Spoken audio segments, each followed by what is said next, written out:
I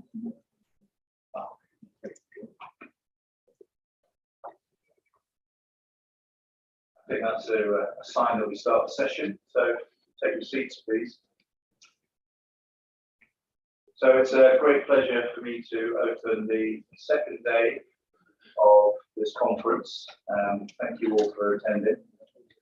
It's a very pleasure for me to be here, certainly, having arrived last night. So without further ado, we could invite Professor Iqbal Chandra to the podium.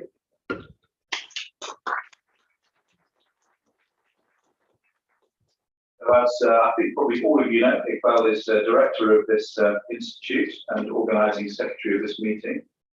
Graduating from Karachi University with a BSc and then an MSc in organic chemistry. His PhD was at the HEJ Research Institute of Chemistry here in Karachi on isolation and structural studies of some medicinal plants in Pakistan. Very focused this meeting, of course. Following postdoctoral studies at Cornell, he returned to Karachi and then has risen slowly, surely, and steadfastly to his position as director, which he holds today.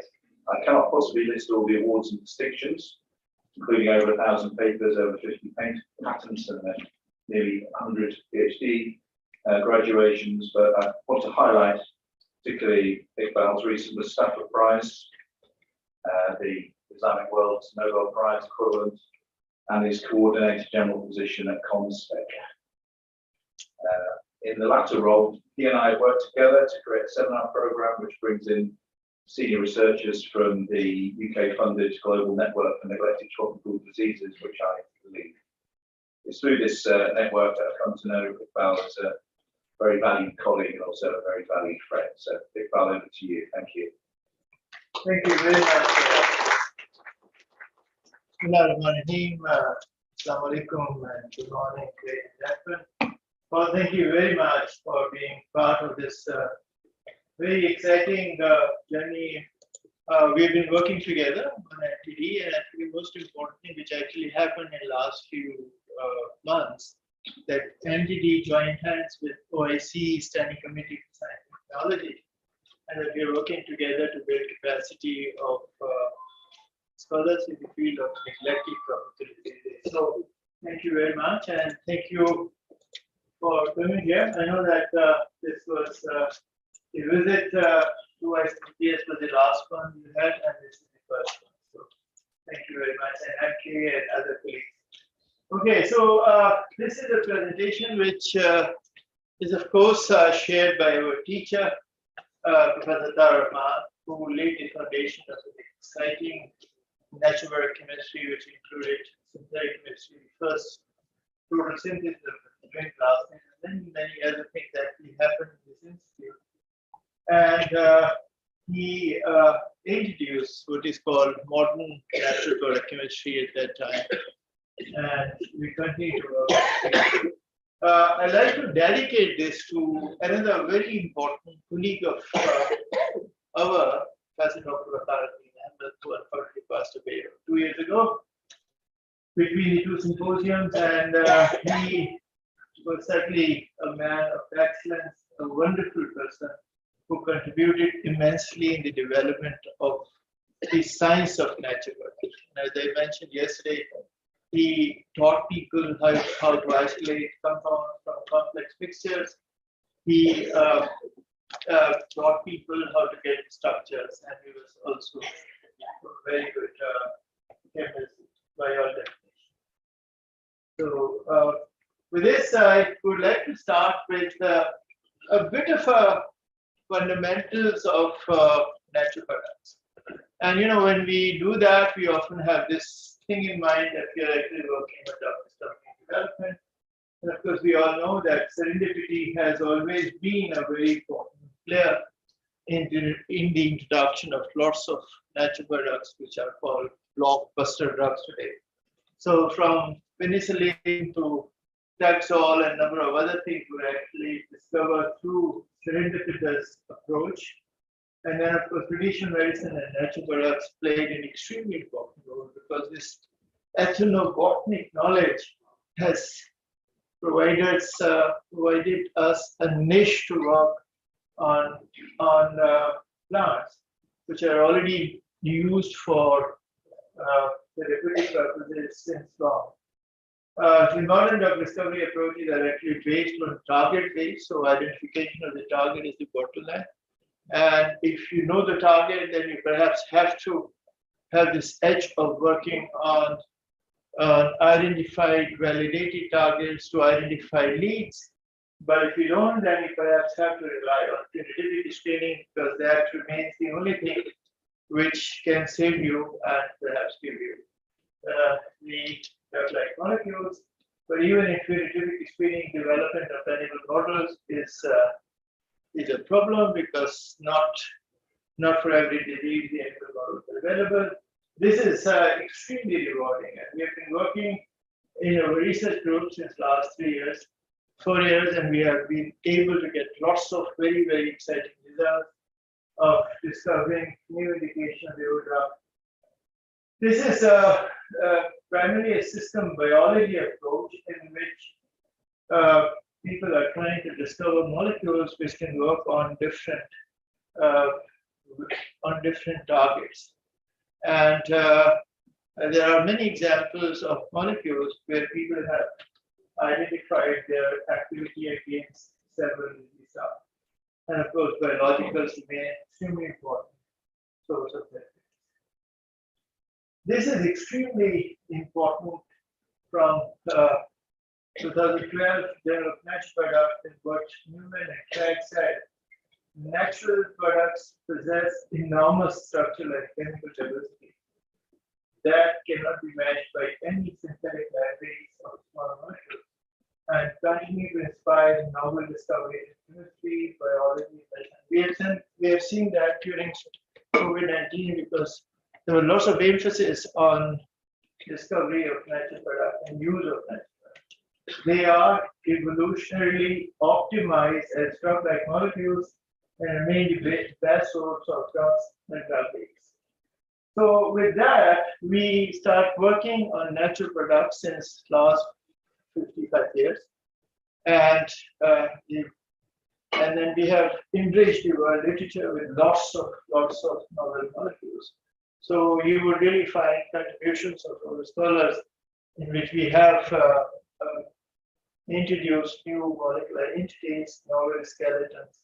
Many of them become target of by synthetic studies and synthetic studies later on. We have done that by very systematic ethnobotany information. We have been working closely with the community since long, and the discovery which Professor Taraman mentioned yesterday about epilepsy was a direct result of ethnobotany survey conducted in which we were able to identify one of the most potent anti-epileptic drug leads on phase 2 clinical trials from ethnobotany.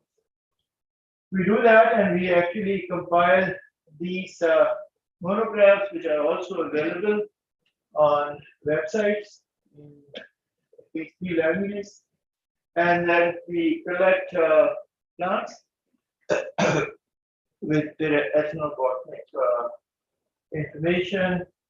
We have lots of these molecules now deposited in our banks, and the fully characterized molecules are our major source for the discovery of new molecular entities. I'll just give you a glimpse of how fascinating this field has been throughout and would be a very important source of novel skeleton. For instance, this is the nigelidine, which is the second example of indazole molecule, which we have isolated for the structure down. This is a positive nitrogen, and this was isolated from one of the most cherished herb, which is called Nigella sativa, black cumin, kalonji, and we were able to identify lots of these very, very interesting molecules out of this very important herb. And it was published in some very prominent journals. We have been also able to isolate this isophenylene alkaloids. This is anoxide, several of them.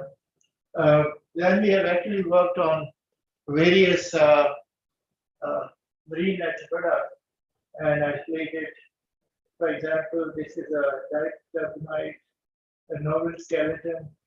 This is a series of molecules which you isolated from an animal zoanthaid, which is right at the shore of Karachi and known to produce this toxic spray. You just place your hand on it, and and that is terrible because this is extremely toxic. And we had lots of accidents because of this, and we were able to identify lots of these very interesting alkaloids. A very interesting skeleton.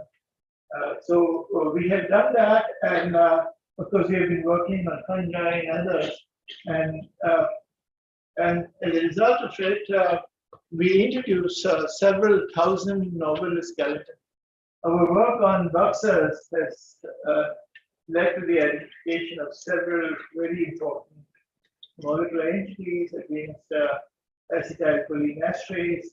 We have been working on delphinium, and we have identified lots of these dicarbonate and non-dicarbonate alkaloids. Catalytic has always been our first love, second love, and apart from synthesizing this and novel alkaloids, we have isolated lots of these new molecules. Estonia, we have been working on that, and Singapore has given us lots of these very technique dicarbonate, specifically lactose from sponge, Apicella from Karachi coast, and of course, many more of that. I won't take much of your time of showing you the structure, but the objective was to let you know that you see beyond your imagination, this immense structural diversity which you can't even think of is available. You can have any simulation model. You can't even think of the ingenuity of nature, which produce amazingly interesting molecules of different types. So this is the work which we have done on a Chinese herb, and the examples of various kinds of molecular entities.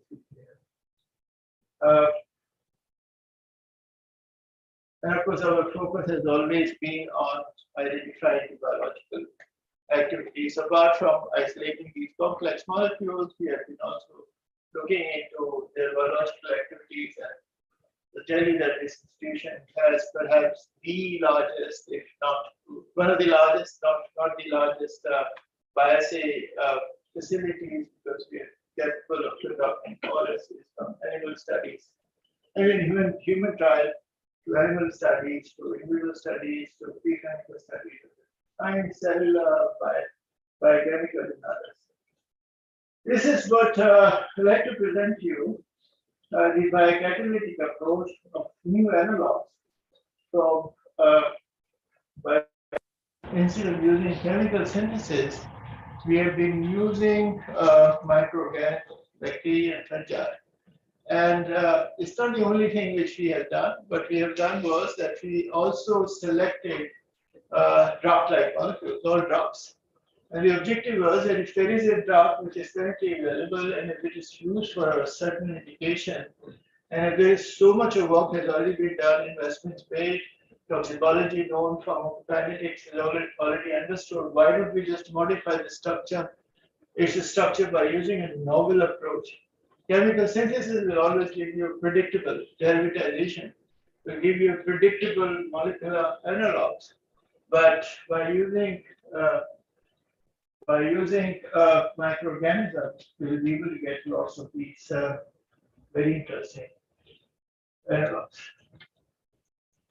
So this is a multiplier effect which we are looking for. Primarily, already a pharmacophore to begin with, and to modify the structure in most unpredictable manner. So at the end of the day, we get the analogs which retain the pharmacophoric part of the molecules, but give it a more of kind of a functional redressing. So as a result of it, we get analogs which may be more active or less active, but gives you more of diverse chemical space. We have been using this opportunity of patent club because lots of molecules which has been out of patent this collector has provided us an opportunity to work on that. And if I show you that there is a long list of patents which we were able to obtain in different countries of the world. I worked for the example of proof of hypothesis. I'll give you an example of what we have done in the identification of aromatase inhibitors through biocatalytic approach. Now, aromatase are extremely important because it is one of the key reasons of breast cancer proliferation. And there are lots of patients. Unfortunately, Pakistan has one of the highest rates in Asia under 30 breast cancer. And unfortunately, many of them are estrogen positive. So about 2/3 of premenopausal and 3/4 of postmenopausal breast cancers are estrogen dependent, which probably means that estrogen is required for the proliferation of the hormone, for the proliferation of the cancer cells. If you deprive the cancer cells from estrogen deprivation, then it is one of the most valid approaches of reducing the burden of cancer, especially after surgery. 5 years AI are now known to be the standard therapy, but there are problems with it. Aromatase enzyme plays an extremely important role in the production of estrogen. Therefore, inhibition of aromatase enzyme is the key to reduce the estrogen concentration and to eventually treat estrogen receptor positive cancers.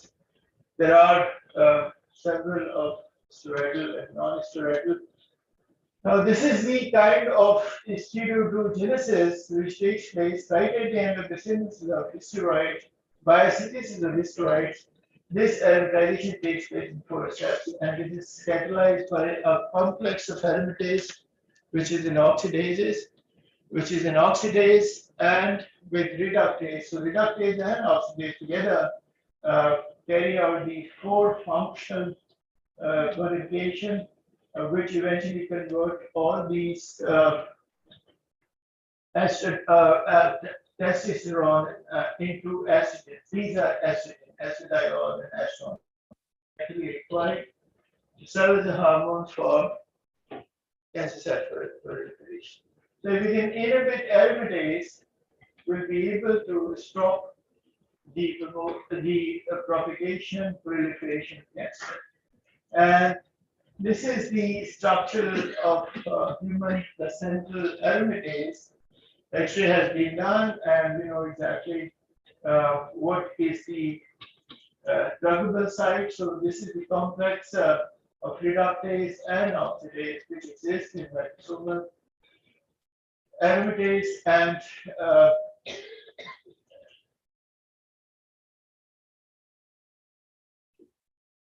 these are there are 2 druggable sites. Okay, so there are 2 approaches to inhibit the synthesis of estrogen. One is to stop the binding of estrogen with the estrogen receptor. Tamoxifen was one of the most famous drugs for over 60 years, and it was later found that it is even better if the synthesis of estrogen is inhibited to begin with. After that, 2 different kinds of inhibitors were designed. Now, these inhibitors, non-steroidal, and these are reversible. So you need to maintain the concentration of these all the time. And though were found to be extremely effective for quite some time, it was later replaced with adenosine, which is a steroidal inhibitor. These are suicidal inhibitors, which bind irreversibly with the aromatase, kill the aromatase, and therefore you don't really need to worry about maintaining the concentration of AI for quite some time. So this is the kind of changes which are actually taking place in the treatment of breast cancer, ER positive. And what we have done was that we actually started working on steroidal inhibitors, and we found them extremely superior than the non-steroidal inhibitors. So we carefully selected many steroidal substances. Some of them are already aromatase inhibitors, but known to have lots of adverse effects, and modify their structure and improve their activity. This has led to the discovery of several potent and non-cytotoxic. So these are two druggable sites.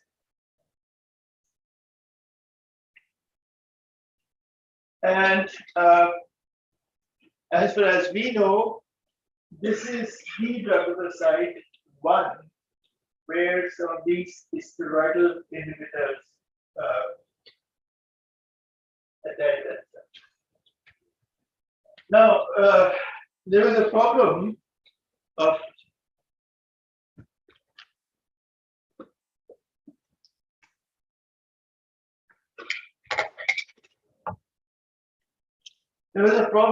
getting aromatase. You see, aromatase is not easily available, and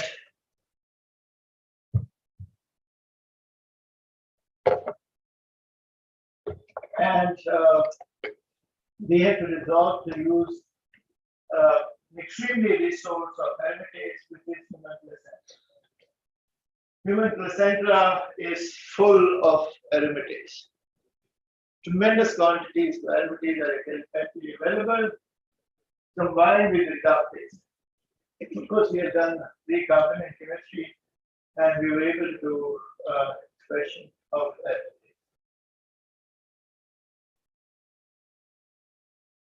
For measuring aromatase inhibition, we haven't really rely on chromogenic assay alone, which is often not very reliable.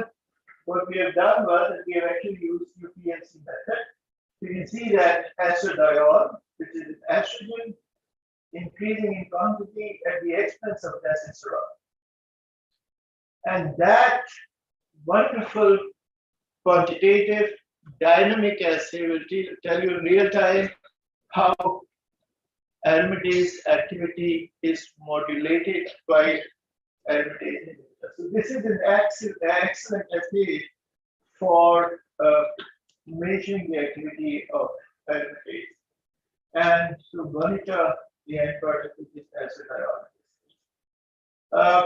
This is a very important slide because you see what we have looked into.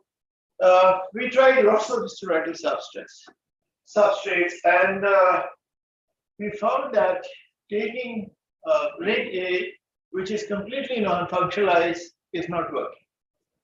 Perhaps the aromatase is capable of working on already functionalized ring A, and when I mean ring A is this ring A. So we have carefully selected steroidal substrates which are either partly functionalized or to a greater extent very close to acid. So we selected these substrates, and by using the substrate, because one of the important elements is the removal of CTAN, because without removal of CTAN, there would be no aromatization. So it was all combined together, and that has made the foundation of our very careful selection of substrate for aromatase. Now, expressine is the drug of choice. It is 5 years beyond surgery when patient has to use this, and the possibility of relapse of cancer reduced to about 70 to 80%. So it's a very, very effective drug. Extremely effective drug, and this is of course still patent protected, but has a major side effect of lots of these side effects, for which they have to switch between expressine and other drugs. What we have done was that you can look into this. This is expressine, 232 nanomolar IC50 value. We were selected, and we have a library of over 200 fungi and bacteria which are capable of transforming these. We have actually, out of experience, know which bacteria will do what, which fungi will perform what kind of a transformation. We do lots of these experiments. This is not a trivial science. This is not a trivial science. What we do exactly is that we carry out lots of small experiment. We conduct solid phase work, we do liquid phase, we change the conditions and optimize the formation of transfer product. Now, this Glomerula futurite, which is a fungi, in 12 days is capable of producing lots of metabolites. And many of these metabolites, if you look into it, the functionality that you introduce on this skeleton is not so easy to be introduced by using chemical synthesis because it requires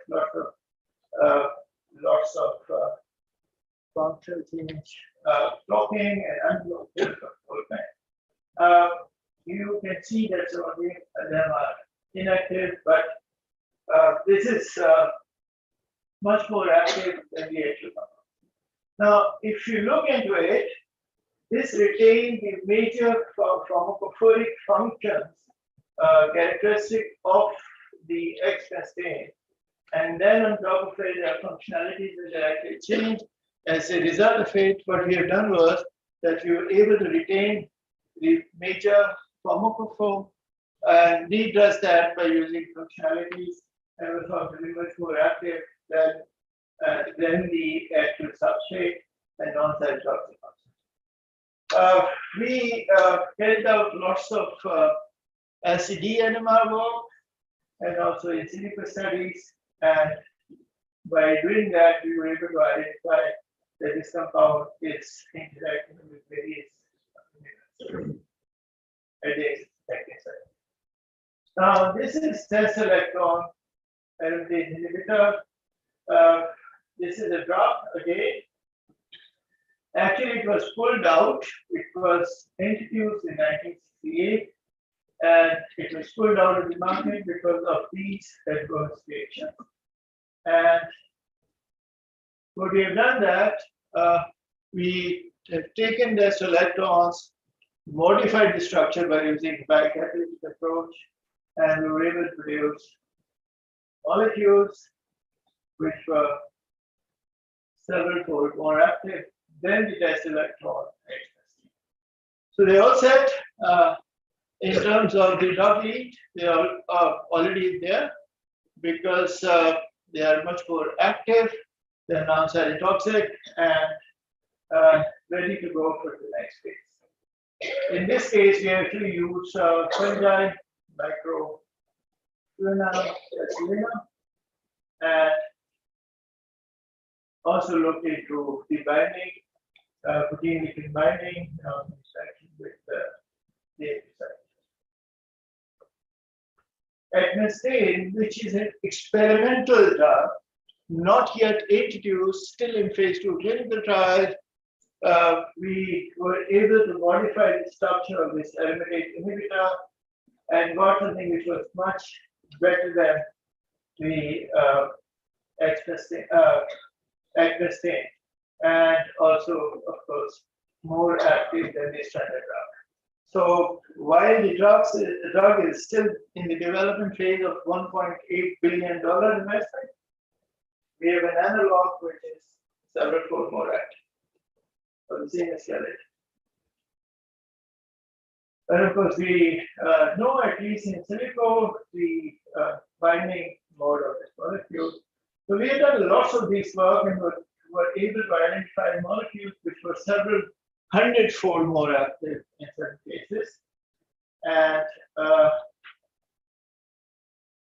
then develop this understanding of how they interact with different molecules. I would like to switch into now. This is some of the patents which we have successfully obtained on by catalytic approach, also on aromatase inhibitors.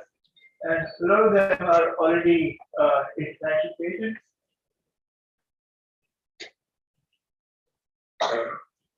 So patent production has been. Now, at the end, I want to tell you about a very, very interesting story of someone of great human attribute, friend of Professor Dr. Tarak, owner of the second largest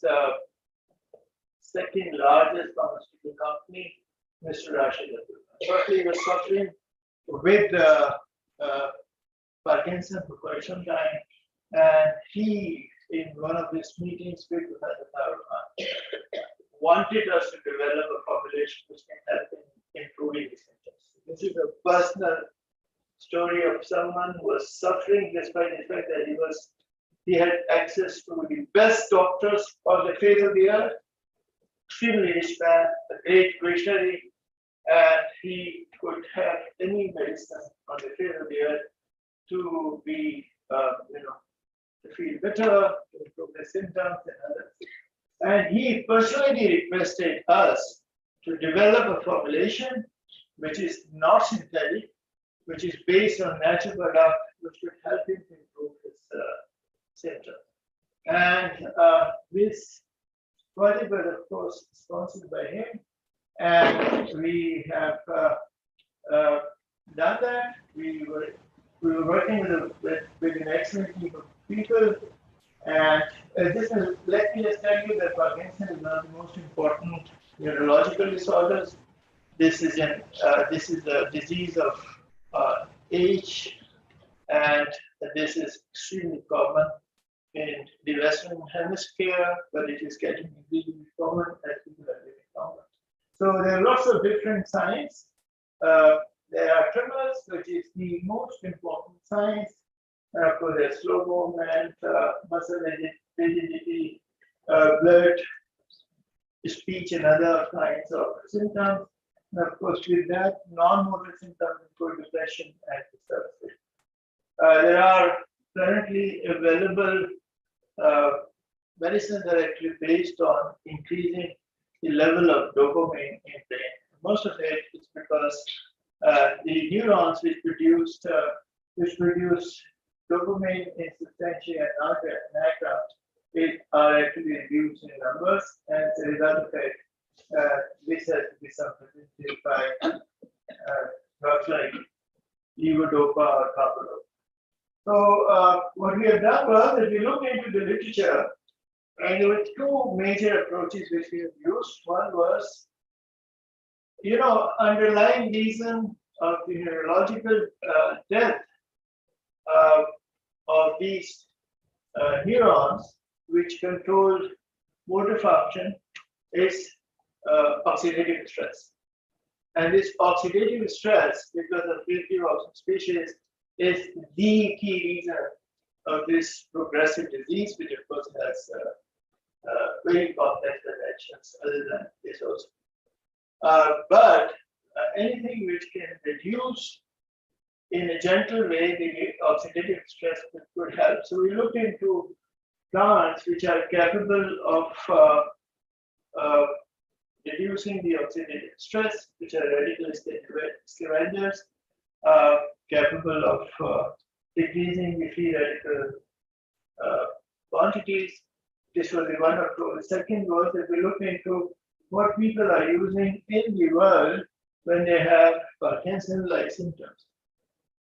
So out of literally hundreds of different plants, we finally selected on the basis of a very delicate in vivo model.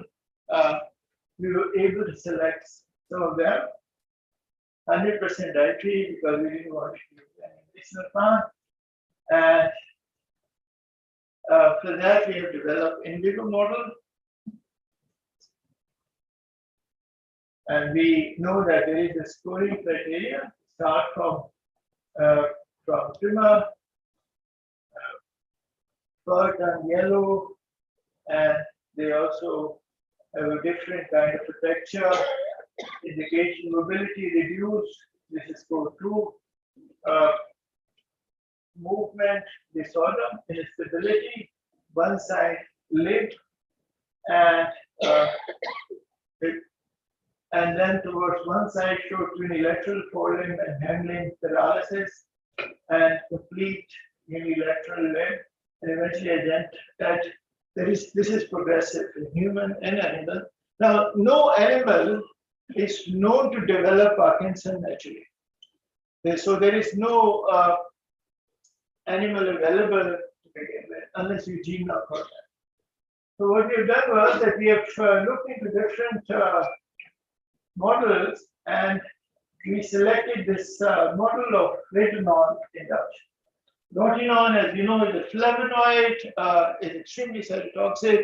It is a free radical inducer and is capable of killing the cells in a very different way. So retinol is actually used. As a result of it, we were capable of producing an animal model which mimic the Parkinson's symptoms. So using this model, we start looking into various kinds of formulations which we have developed.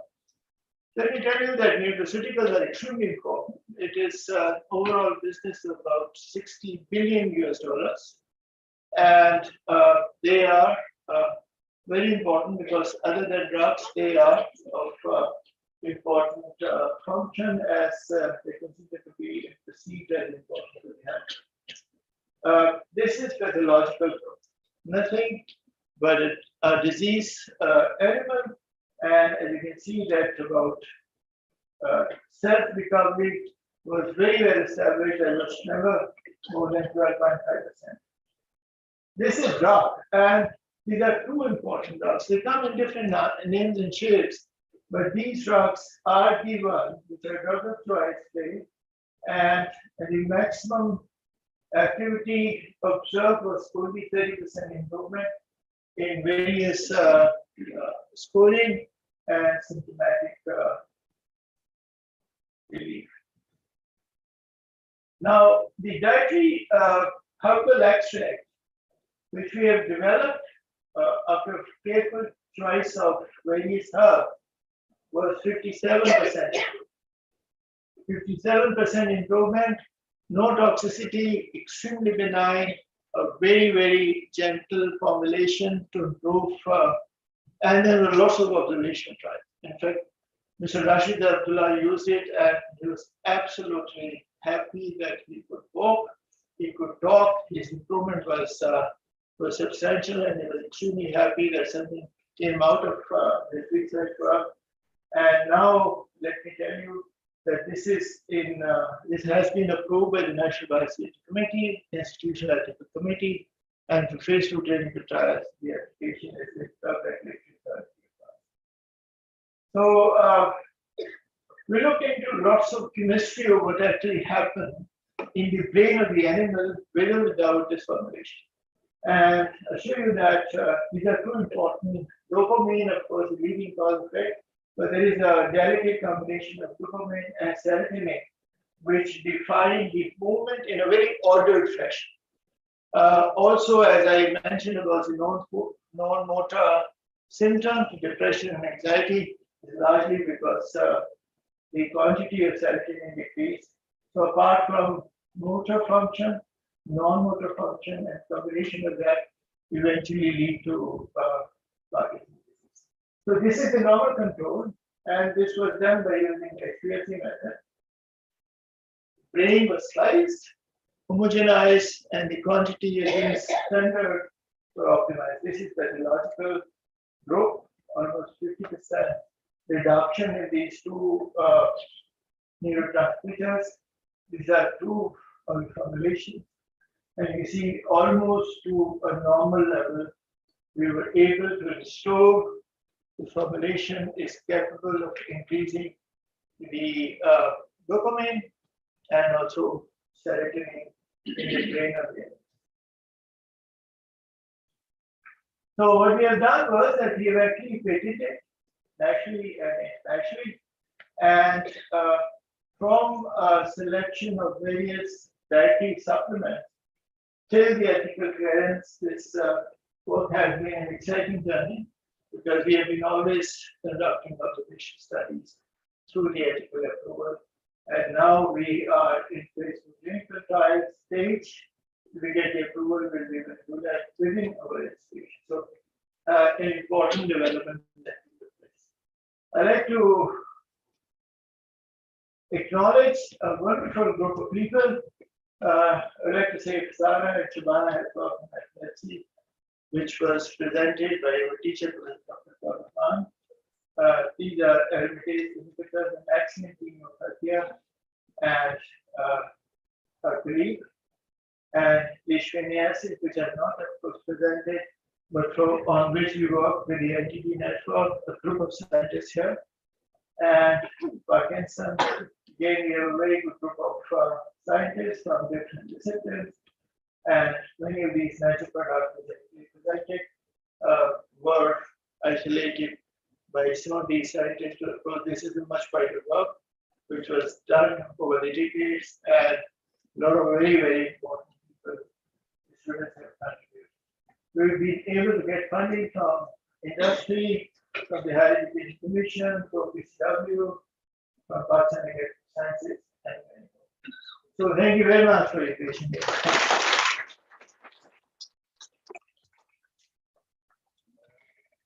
So thank you for that global overview all the way through to clinical trials. So I think we've got time for one question. Just on the front row, please. It's a tremendous work, Professor Iqbal. For your team and you.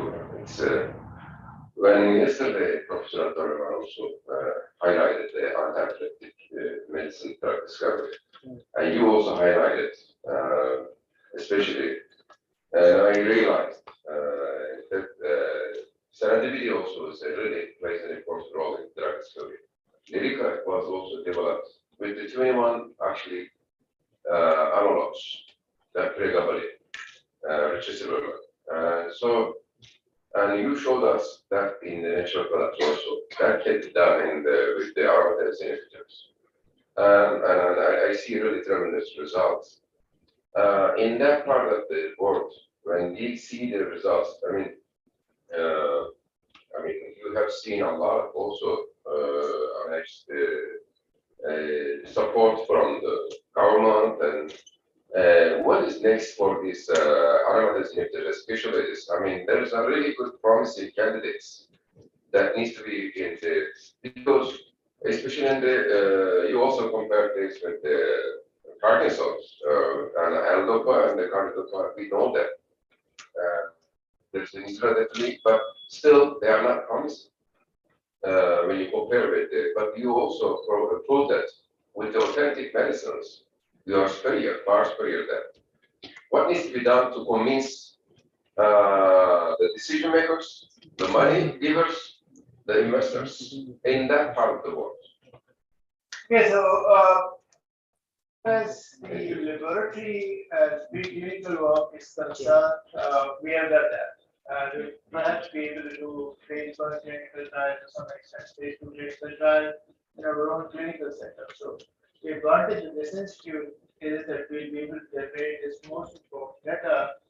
First was for us to negotiate and convince eventually government companies, because the final development would really be by the commercial companies who are willing to invest, and of course other scientists as well. So we know that these discoveries have great value, especially aromatase inhibition. We have seen that some of these molecules are 700-fold more active than the standard drug, and they are non-side talks. They are actually available in any quantity. The good part of it that we can produce them in a very efficient manner by using bioreactors. So the quantity is not a problem, but the development will certainly require partnership. People like you and negotiating this with your company and with other companies. Thank you. I think we have to leave it there. Thank you.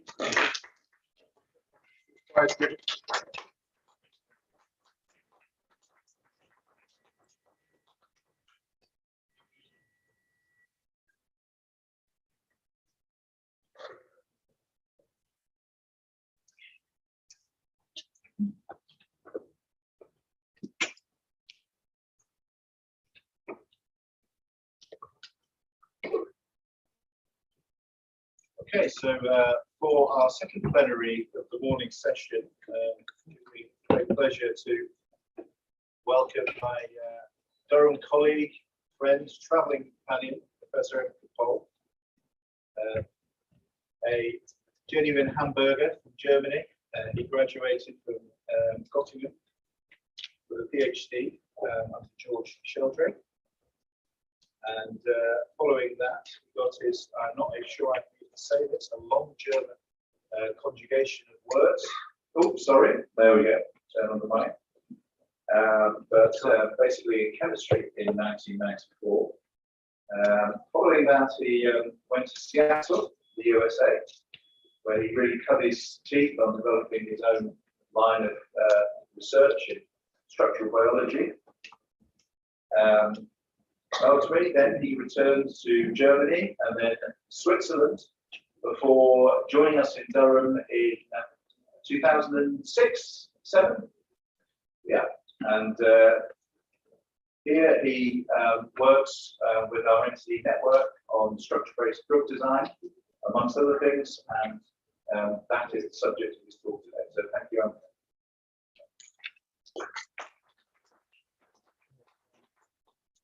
Thank you very much for the nice introduction. First, thank you, Iqbal, and the whole team for inviting us. I mean, this is my first visit in Pakistan, and even though I've been here only for less than 24 hours, it's been amazing. And I'm just so grateful to be here and talk to you guys and present some of our work. And the entire network has been amazing over the last few years. And Paul and I, we really hope that this is just the next step in a longer journey, that we can come more often, have more visitors, and also invite you guys over to Durham.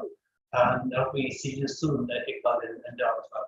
So I think, Iqbal, you set the scene really nicely on the overall drug discovery. So I'm going to focus a bit more on one particular example and method that we have used to actually try to develop new tuberculosis booster drugs based on structure. So as Paul mentioned, my background is structural biology. So we're really trying to use structural biology to have a more rational approach for drug design. I just give a few words on the introduction to tuberculosis, because a lot of people, in particular in the UK, forget that TB actually remains one of the top worst drug killers. There's particular with the disease, with the pandemic, there's actually far more people suffering from tuberculosis because so much effort is being put into fighting the pandemic. And of course, we can't fight one disease against the other, but in the sense, it's really a very sad side effect of the pandemic. There's a shortfall of TB care, particularly in the worst in those countries that suffer the most from tuberculosis. So I think it's a bit of a call that we shouldn't forget all these other diseases. So at the moment, the WHO estimates there's an additional 500,000 deaths on tuberculosis due to the pandemic. So obviously, the WHO calls for more effective prevention and control, particularly the PPE. But I think it's also important that the WHO always calls for substantially increased investment in tuberculosis research. And obviously, I can only support that. Now, very quickly, current tuberculosis treatments are based on two phases. For the normal tuberculosis, you get a cocktail of 4 drugs for up to 6 months.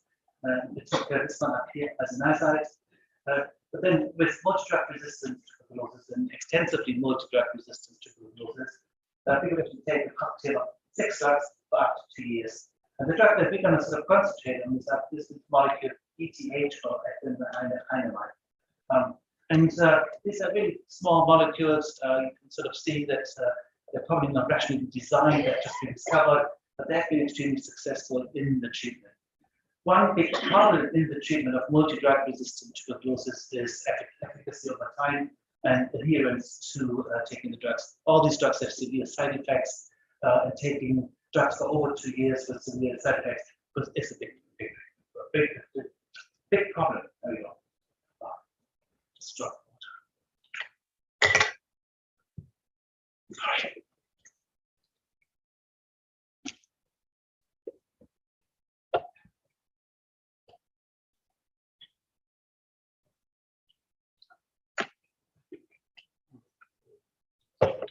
better. Apologies for that. So, Iqbal already mentioned that different approaches for drugs panel. So I just want to summarize very quickly that the original drugs are pretty much based on whole cell approaches, where you basically have some sort of screen for growth inhibition with inhibitor. And one of the core drugs for the first line rifampicin was discovered in this way, and has been in treatment since 1971. And the only new drug that has been discovered since then is actually dacrylin, which is a synthetic molecule based on screens that were done by Johnson & Johnson about 20 years ago. So in the last 10 years, there's no new drugs coming out. Now, there are whole cell and target-based approaches that also use, for example, or reported experience. And we have used some of this for the TB booster drugs. I'm going to talk very quickly about this at the end. But I also want to refer to Paul Dennis' talk tomorrow. He's going to talk about whole cell and target-based screens for neglected tropical diseases. And then my area is up here, where we work basically solely on target-based approaches. So these work on approaches where we know the target very well, and we use as lot of the knowledge, as much of the knowledge about the target as possible. So this could be by physical or chemical assay, or structure-based drug design up here. So once we have the structure, we can actually use structure-based drug designs for finding new drugs. So that's basically my field up here. So I just bring this in because this is the drug Paxlovid, which was developed within less than 2 years against COVID-19. And it's really sort of an example of the power of structure-based drug design. So in a sense, this is an example where we can actually develop a drug within only 2 years of discovering the disease. But we should remember that this development was really aided by structure studies on the SARS-CoV-1 protease, which went back up to 2002. So rather than starting from scratch, these guys were able to start with something that had started 20 years ago. So a huge body of knowledge about the structures, about the chemistry, about medicinal chemistry really aided the development of this drug. But I just throw this in to really show you that in principle, with the right knowledge, we can develop the drug within less than 2 years from scratch up to clinical trials. Now, obviously, they also have the advantage of probably unlimited financial resources, which we don't enjoy in tuberculosis research. But maybe that's okay. Anyway, so what's our idea about structure-based drug design? I'll just go over this very, very quickly. So the idea is that we actually need to find a target. We leave this to the biologists. But then we try our crystal structure determination. So we start with the high-resolution crystal structure for protein target up here. And in principle, we're going to try to go to protein ligand complexes. Now it's about that these ligands actually can come from all sorts of sources. So we can do in silico screens with chemical databases. And I thought it's important to mention that these chemical databases also include natural product databases. So we have huge databases of thousands of compounds that we can screen in silico once we have the crystal structure at high enough resolution. Another approach that I'm not going to mention today, but we and many people are using this also fragment screening. So rather than finding just one ligand where we know we already filled it, we can try to screen many, many little molecules points for a structure-based drug approach.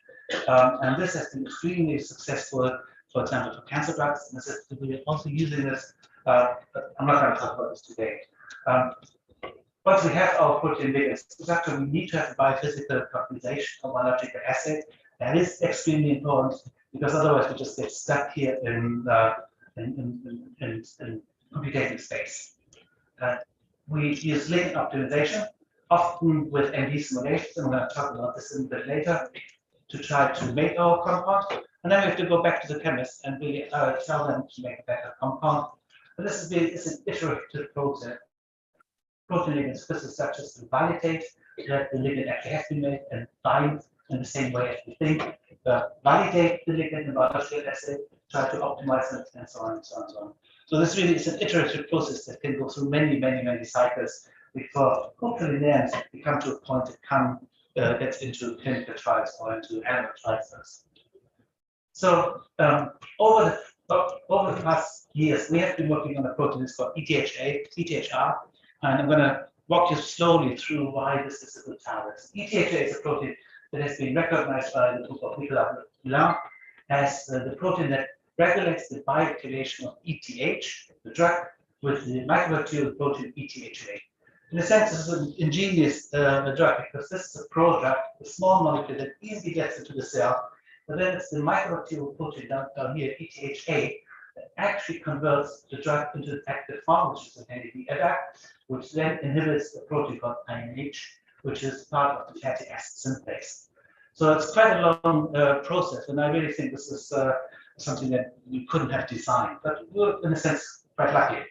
Now, what Nicola then realized is that if we inhibit this repressor protein ETHR, then we increase the concentration of ETHA in microbacterium, and in fact, the bioactivation is increased. And he could show that this bioactivation step is the limiting effect. So about 10 or more than 10 years ago, it was clear that if we find an inhibitor of this protein ETHR, we can actually increase the efficacy of ETH. And I should say the same principle, just with other proteins, also works on the INH thing that I've shown in the beginning. So how did we come into the field? We came into the field because we have been working on a class of protein called TEC-R repressors for quite a while. So this is just one of the examples of the structures of the TEC-R repressor that we solved a few years ago, which still isn't published, so I need to do that at one point. So it's a DNA binding protein that sits on the DNA, and basically when it sits on the DNA, then it prevents the transcription of the following genes. TEC-R repressors are really good drug targets because humans don't have any TEC-R repressors. So in principle, any TEC-R repressor is a good drug target. And it turns out that ETHR is the canonical member of this TEC-R family. And so Nicola actually came to us and said, well, I'd like to do something together with the ETHR. Now, at this point, here, this is the ETHR repressor. They actually solved the first structure of the ETHR repressor back in 2004. And again, it's a canonical dimeric repressor, TEC-R repressor up here. And the expert will probably see that this up here is the DNA binding domain, and down here we have the ligand binding domain. And if you look very carefully, you see that these DNA binding domains look slightly distorted. In fact, you can see that one of the DNA binding domains is sort of rotated by 90 degrees. So this conformation is an inactive conformation. So it was lucky that they crystallized a form which has basically a compound bound, which is an inhibitor, and then renders this conformation in the inactive form. So our starting point for structure-based drug design approach is then already very favorable. We didn't have to worry about maybe we are inhibiting the wrong problem. This is the form that we want to actually target. So the number of groups actually were working on ETHR at that time. So the starting point a few years ago, we had basically 12 different ETHR complex structures already in the database. So we started with these 12 crystal structures. And the first question really is that we superimpose those structures, they all look pretty much identical. So for the non-structural biologists, they will look at this and these are all the same. Really, that's the difference. But it turns out that if we look at the binding pockets up here, right? So each of these colors represents different binding pockets. So there are actually quite different changes in the binding pockets up here. So it really is these subtle changes in the binding pockets that make these different structures actually quite different. When we come to the docking process, something we wanted to do is okay to see so which of these structures is the most suitable for structure-based drug design. And in fact, we developed an entire protocol where we simply said, so we're going to go in different steps. First of all, we need to find the best protein structure for docking with a cross-docking experiment. I'm going to explain that in a moment. Then we want to define a subset of potential ligands for virtual screening. Use a bit of supercomputing power to actually screen a large number of compounds, and then really identify our best hits with biophysical and structural validation. And of course, being a structural biologist, I was always pounding on this one and said, we need structures in there. We really need to show that what we think is happening in the computer is actually true. So let's go through these 4 steps. First one up here. So the first step is that we use the cross-docking experiment. So what we basically were trying to do is we took our 12 structures, we threw one of them out because it wasn't a regular structure, and we hit our 10 ligands in a decoy data set of 350 ligands. So we basically constructed a set of 350 ligands that looked like ligands, but are totally not ligands. And then we hit 11 or 10 ligands up here in this deeper data set, and then dock every single of these deeper data set against our structures and check how often are our true ligands on top of the list. And it turns out that even though these are all different PDB structures, so even though these structures on first view look identical, there's actually quite a lot of difference in terms of how good they are in reproducing our actual structures up here. So we can see this one up here is much better than this one down here. And I always actually show this to my undergrad students. There's one thing that we noticed, there's a particular asparagine up here. You see this is not asparagine. ASN up here with the oxygen up here and nitrogen up here. And by really looking into the binding site, we noticed that in the crystal structure of the PDB, this residue had to be turned around. And it's really a tiny error. And in fact, in terms of electronics, it's actually exactly the same. But the hydrogen bonding pattern of this particular residue to the ligand that sits here in the ligand in the binding pockets was actually incorrect.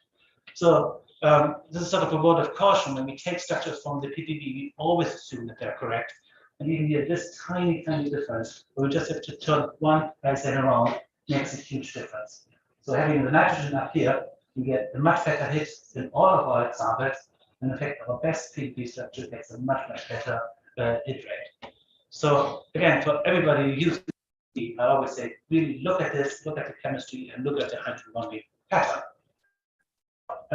Using this structure up here, going too fast, we used the Zinc database. At that time, there were only 30 compounds in the Zinc database. This is a publicly available database with where all the chemicals are in principle available from companies. I just looked at this a few days ago, and by now it actually contains the 2 billion compounds, but I'm not sure how many of those are actually available. So we're going to start with a relatively small number of 35 million compounds, and then we actually take a subset of those, which at that time was 6.1 billion drug-like compounds. And now comes the second important step, and that is that we had intimate knowledge about the binding pocket. So we could pre-sort our ligands according to what we think is likely to bind. And so this is a pipeline, probably 9 pipeline that we use for filtering those compounds on. And the few things that are important is this one up here, the volume, 200 to 700 cubic angstrom. Now the chemist will probably see that's a relatively small molecule. And that was delivered because we wanted to have space for further chemical modification. So almost like a fragment approach. We also wanted to have a hydrogen bonding pattern, and we wanted to have ring systems because we wanted to explore the chemical diversity of our ligands. It's a bit more complicated. I'm not going to go through all of this, but we had a huge pipeline, but we also increased the chemical diversity of our ligands. So rather than finding always the same compounds, we really wanted to find different compounds in this approach. We use this larger pipeline to have a large chemical diversity. So this brings us down to about 400,000 compounds. So in terms of the number of compounds, basically by pre-sorting, using the knowledge that we already had about our crystal structures, we went down by 2 orders of magnitude. So this basically was then put into. So this was done in the docking algorithm, and the docking basically succeeded in all of those compounds. So basically, only 6 out of the 400,000 compounds didn't find a single solution, and that is really testament to the pre-sorting of our compounds. So we took the top 10% of our solutions up here, which gives us around 40,000 compounds. Still far too many to check and manually. So what we did then is we used the post-docking screening using both the physical, chemical, as well as the structural descriptors to basically come down to about 300 compounds. And I'm just going to show a few of those post-docking descriptors. One is the cash count, for example, up here. So everything that has more cash counts was counted out. Hydrogen bonding was counted out up here. Polar compounds were sorted out here. And what really is important is that there is no single descriptor that removes a lot of them. So it is the sum of all of those different descriptors that actually reduces the number of compounds to a manageable number. Now, 300 compounds, we're coming close to the number of compounds that we can actually look at. But then we did use what I would call the most important step for a machine that we actually have, and that's our brain. So the students, Nancy and I, we looked at every single of those structures. And we really went through every single structure and had to look at the screen. And sometimes you just look at the structure and you think, that doesn't really fit it. Or the conformation of the molecule is just not quite right. And sometimes even in spite of all our docking and pre-docking, we found compounds that look very much alike. So these two compounds are almost identical. So we basically looked at those two compounds that came out and decided that, well, this one might fit a little bit better because the hydrogen bonding pattern is better or the fit is something better. And this step, looking at this on the screen and really thinking about this and using sort of your chemical intuition and your biochemical intuition is still an enormously important step. So I emphasize this always. Use your brain, use your intuition. We're actually very good at pattern recognition, even as an untrained idea. With an untrained idea, we're very good at this.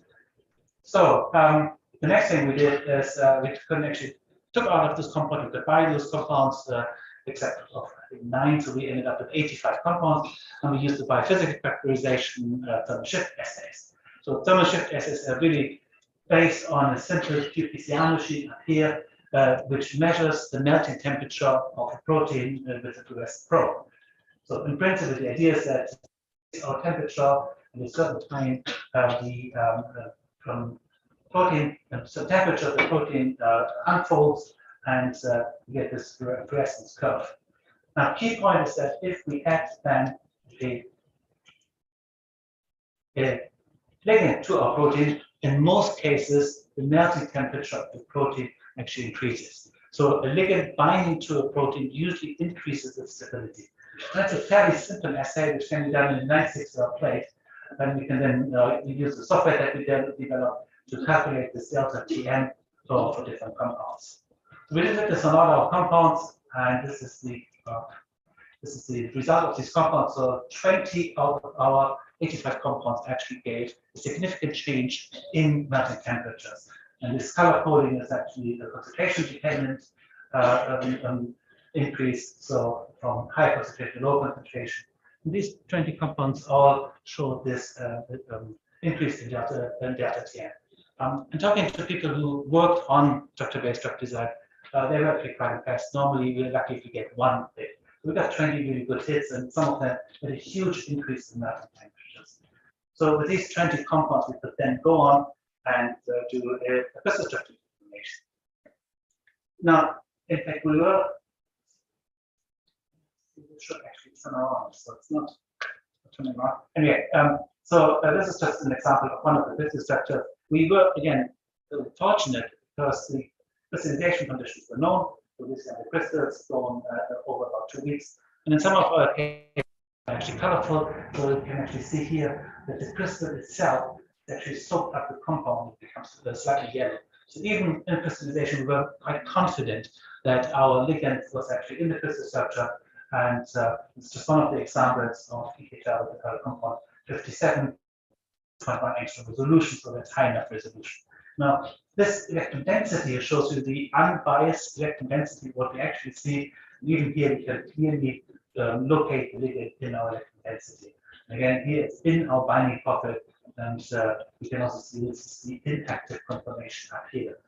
So from that perspective, we're quite lucky with that. Now, of course, taking the crystal structure, we can also go back and validate our binding experiments, physical binding experiments. So what I've shown here is a superposition of our crystal structure in gray. So in gray, we have the crystal structure, with this the agreement of all our binding poses. So in our docking, we actually use the genetic algorithm. So we always get several binding poses. So these are the top 5 binding poses for our ligands superposed to the crystal structure. We can see that number 3 actually fits almost perfectly. Number 1 is quite good. 2 is actually turned around, so the entire molecule is turned around. And also in 4 and 5, the molecule is turned around by 180 degrees.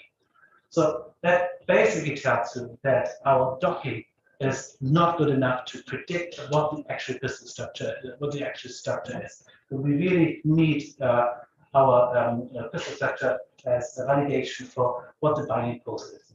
Because if we took this one or this one as our binding pose and try to improve the chemistry, we would actually start from the wrong point, and we would probably not end up with better ligand. So taking on this one, we also did molecular dynamic simulation because we thought the question is, can we actually use molecular dynamic simulation to take all the binding poses to decide which of the binding poses is the most likely binding pose? So this is done in 10 number sequence simulations, and it calculates the binding energy by linear interaction energies. And it turns out that we took the crystal structure with the compound with an unexpected binding. So one of our crystal structures had a really unexpected binding. You can sort of see this down here, that the compound is bound towards the edge of the binding pocket. Normally, we would expect our compound to be up here. So we really looked at this compound and see if the molecular dynamic simulations would be able to reproduce this unexpected binding, which was not really seen in our docking experiments. And it turns out it works quite well, not perfectly, but quite well. So this is a superposition after molecular dynamic simulations up here of our compounds in gray. With pink is the crystal structures, and this is the one where the compound is docked into the binding pocket, sort of closer where we think the binding pocket should be. And it turns out that at least these molecular dynamic simulations can distinguish this one as the most likely or the energetically most favorable according to this one. So again, we take our messages that docking itself is not good enough to distinguish the different binding poses and say which one is the most likely to be. But if we do full molecular dynamic simulations, we can actually in all cases find the one that's much closer to the true structure. But we should also remember that these differences up here, there seem to be small differences in terms of how the ligand is bound in reality in pink, or how it's docked after molecular dynamic simulation. But these are actually differences of about 1 to 2 angstrom. So this is enough to really change the binding. 1 to 2 angstrom plus or minus is plus or minus the hydrogen bond. So my take-home message is we still need crystal structures for that. And molecular dynamic simulations are much, much better than docking, but nothing beats the true crystal structure. So from that one up here, we also wanted to obviously test our compounds. Now we cannot work with microbacterium tuberculosis for health and safety reasons. We don't have the proper lab.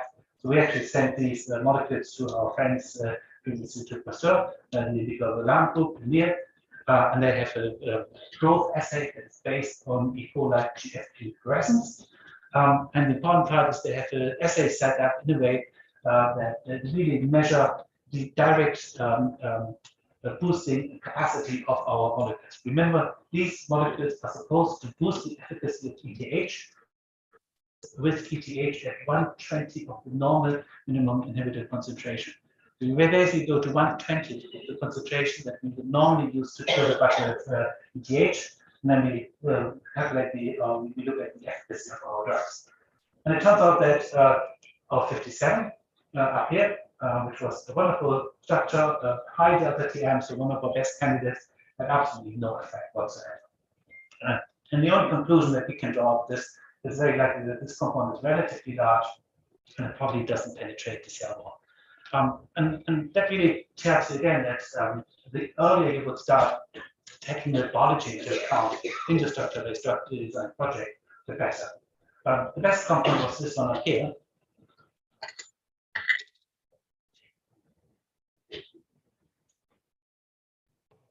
Number 50, this was number 25 up here. Gave the highest delta TM, so this gave the highest binding in our biophysical assays, and it gives the lowest CC50 up here. And the nice thing about this compound, I mean, I'm sure that if you as a chemist look at this compound, you have plenty of ideas how you can modify the compound. It's also one of the smallest compounds, which means that gives the largest weight in terms of medicinal chemistry. So there's lots of things that we can do with this compound. Here. So we went up to our chemist friends, my pitching next door, and here students they made a number of compounds simply lengthening the chain length up here. And it turns out there's an optimal chain length of 9.4, which gives you a delta T of 9.4 degrees. We can really see in the binding pocket up here that you can simply increase the chain length up here, increasing the efficacy of the binding. What is interesting, we have active crystal structures in all of these, and at a certain point, this phenylalanine swings out and gives more space into our ligand. And again, that's something you might not necessarily recognize if you only had this crystal structure. You would probably see that the phenylalanine limits the size of our binding target. But really, the crystallography tells you that once this chain length gets longer, the phenylalanine swings out and makes more space for these compounds. So again, it's the validation of crystal structures that actually helps a lot. We went on and did a few more on the other side, and our best compounds are down here. So these are sort of the leading candidates that we can use up here. And we're working at the moment on the biological validation in here. So starting from a small molecule, really almost a fragment-like molecule, we now have an entire set of structures that we can use for SAR. Now, towards the end, where are we in this project now? So, unfortunately, we couldn't go to clinical to animal trials and clinical trials at this point. And I have to mention this. We left the European Union, so our friends Nicola at the Pasteur Institute, they worked with a small company by Versus and developed their set of inhibitors. And in fact, they have got the first inhibitor up here, boosted right now in phase 1 clinical trials. So this was funded by the EU, so we could really take part of that. But they could certainly show that the idea of having a booster drug that targets ETHR specifically does work. Now, I also want to show some of the people who did the work. Most of the work on the contagion cytosine Rose and Callum did a lot of the chemistry together, and most of the crystal structures in the end were solved by Charlie Tomlinson, a PhD student who is now working at the German ISOS. And the work was supported by Reichenplatz, the CCDC, and the Institut Pasteur in Lyon. And with that, I'm afraid this is the end of my talk. Thank you very much.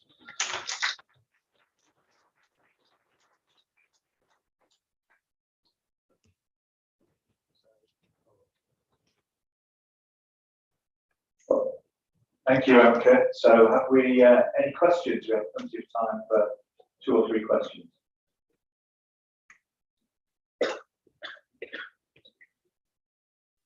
So, Iqbal. Yeah, MK, thank you very much. Always very interesting. You mentioned 2 billion zinc containing compounds. So these are predicted structures, right? These are predicted structures. These are, I mean, this is a chemical space which they predicted by using algorithm or something. Right? So which structures do you mean? 2 billion zinc containing Oh compounds. yeah. So the 2 billion zinc, most of them are predicted structures. So what they do is they have a combinatorial approach where they basically say we can make these structures based on these compounds.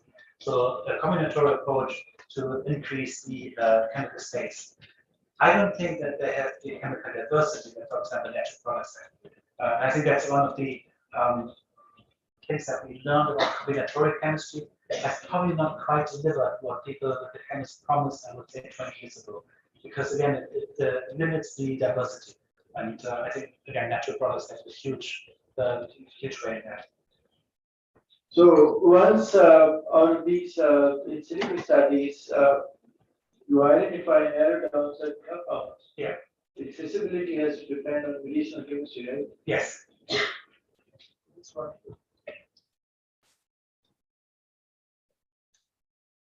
Okay, any other questions? If not, I'll have to ask my question. Looks like it's my question. Go on.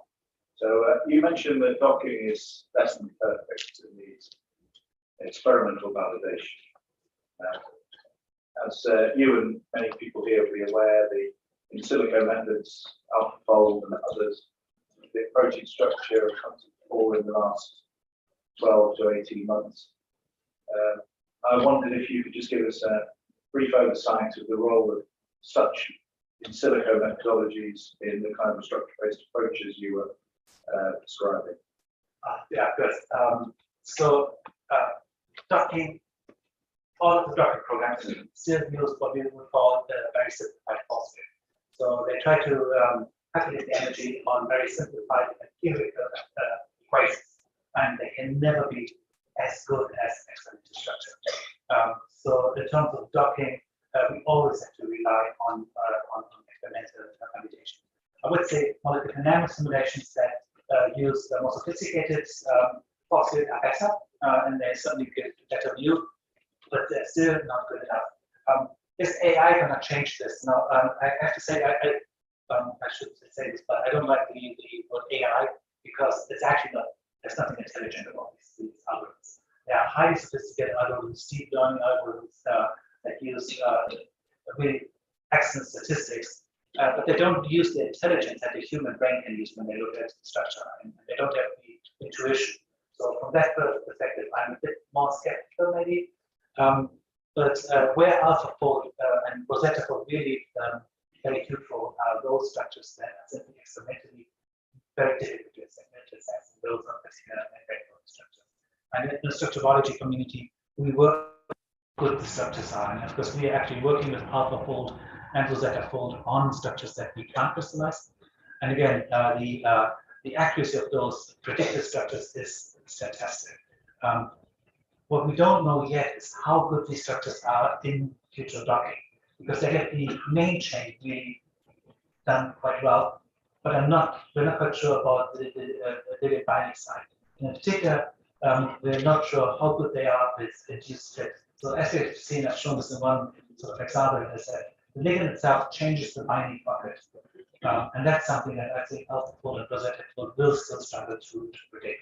I would say it's a fantastic tool, and again, we're using this actually in a number of projects right now, but it doesn't make me unemployed. I'm pretty sure about that. Well, I'm sure that's a great relief towards your remaining work. So just, I will present this to you. Thank you very much.